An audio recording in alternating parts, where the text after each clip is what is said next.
আমি আমার সন্তানদের বুকে আঁকলে রাখবো। আঁচল, চলো পল্লবী এসো। 1 মিনিট দাঁড়ান। স্যান্ডউইচ শিখিয়েছেন, কি সব খাবারের নাম বললো নামও শুনিনি। কি সব ফিশ টিশ গিরিল শিরিল শুনিনি, শিখিয়েছেন তো। আধুনিক পোশাক পরিয়েছেন, সিঁথি থেকে সিঁদুর সরিয়ে দিয়েছেন, আমার দিদির পুরো ভোল পাল্টে দিয়েছেন। কিন্তু একটা কথা মাথায় রাখবেন, ফিরতে হবে, সবাইকে ফিরে আসতে হয়, আমার দিদিকেও ফিরতে হবে, আর ফিরিয়ে আনবো আমি। আর রইল বাকি পার ইন্ডাস্ট্রি, পার ইন্ডাস্ট্রিকে আমি চ্যালেঞ্জ করলাম, চ্যালেঞ্জ ছুড়ে দিলাম, কোনোদিনও মাথা উঁচু করতে দেব না। তার জন্য আমাকে যা করতে হয় তাই করব, যা করার প্রয়োজন পড়ে তাই করব।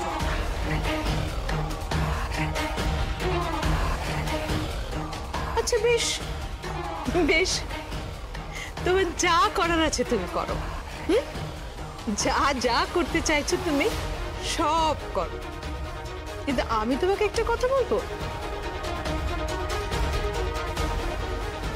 তুমি কিচ্ছু করতে পারবে না। আসলে তুমি যেখানে দাঁড়িয়ে আছো না শোলক, তুমি অত উঁচুতে ছুঁতে পারবে না, তোমার হাত পৌঁছবে না এখানে। হ্যাঁ, তুমি তোমার স্ট্যাটাস, তোমার স্ট্যান্ডার্ড, তোমার ক্লাস এগুলো ভুলে যেও না শোলক, এটা মাথায় রেখো সবসময়। দেখো, ইচ্ছে তো সবাইকারই করে, তো চাইলে কি হাত বাড়িয়ে চাঁদ ছোঁয়া যায়? যায় না, বুঝলি ম্যাডাম শোলক মুখার্জি?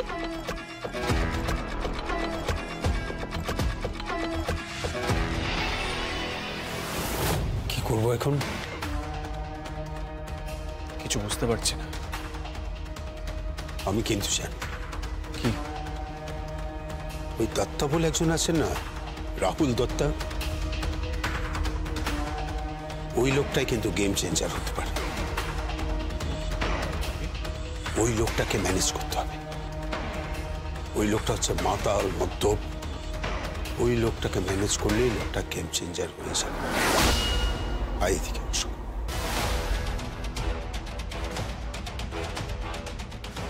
ওরা আবার আলাদা করে কি ঘুষুর ঘুষুর করছে বলতো? জানি না, তবে শাড়িকে নিয়ে আমারও একটু চিন্তাই হচ্ছে। কেন? বুমেরাং হয়ে মম আর দিদিভাইয়ের ওপরেই চলে আসবে না তো? কি বলতে চাইছিস তুই? আমি বলতে চাইছি, যে শাড়িকে ওনারা বানাচ্ছেন সেই না ফ্র্যাঙ্কেনস্টাইন হয়ে এদেরকেই শেষ করে দেয়।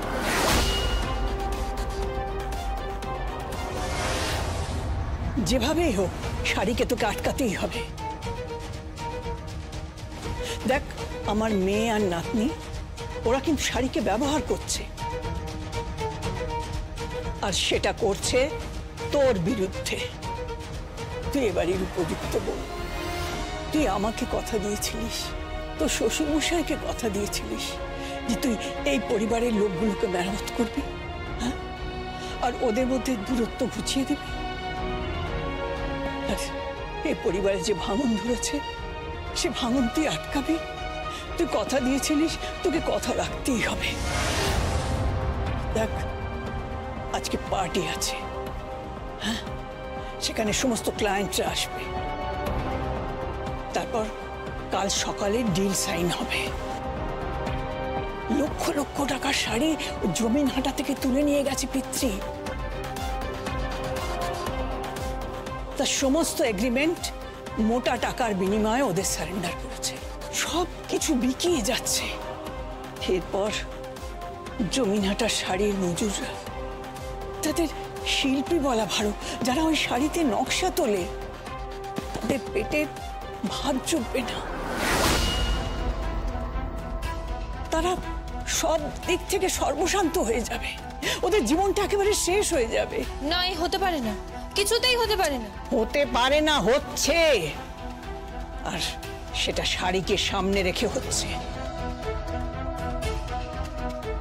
জমিনহাটার যত শাড়ির লেবাররা আছে আর তার আশেপাশে গ্রামে যত লেবাররা আছে, সকলের শাড়ির উপর রাগ হবে।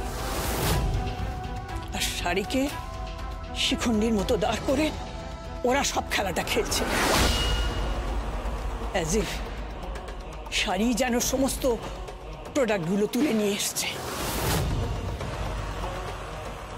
আসলে আসলে শাড়িকে বোকা বানানো হচ্ছে, ওকে মেরে ফেলবে লেবাররা, তুই ওকে বাঁচা। আর সেটাই তোরা চাইছে, সেটাই চাইছে ওরা। আর তারপর তোকে ওরা এই বাড়ি থেকে ছুঁড়ে ফেলে দেবে। আমি তোকে বলছি, এখনো সময় আছে, কিছু একটা কর।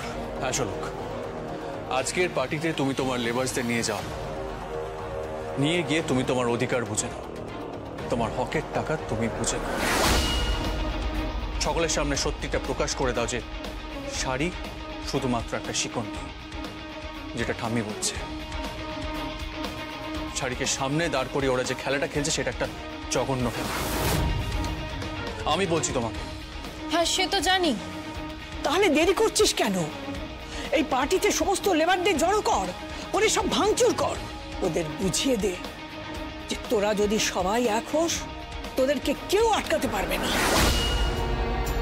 শুধু এই মুখার্জি বাড়ির বউ হয়ে দায়িত্ব পালন করলে হবে না, তোকে আরো বড় দায়িত্ব পালন করতে হবে ওই ওই মজুরগুলোর জন্য। তুই যেখান থেকে উঠে এসেছিস। কি বলছো শোলক? আমি তোমার পাশে আছি, তোমার স্বামী তোমার পাশে আছে। তুমি সবাইকে জড়ো করো, জড়ো করে চলো। কোথায় পার্টি হচ্ছে আমি জানি। ওদের হকের টাকা আদায় করতে হবে, ওদের পাশে দাঁড়াতে হবে তোমাকে শোলক। নাহলে ওরা না খেতে পেয়ে মরবে, শাড়িও মরবে। আর তারপর আমরা কখনো নিজেদের ক্ষমা করতে পারবো না, কখনো না।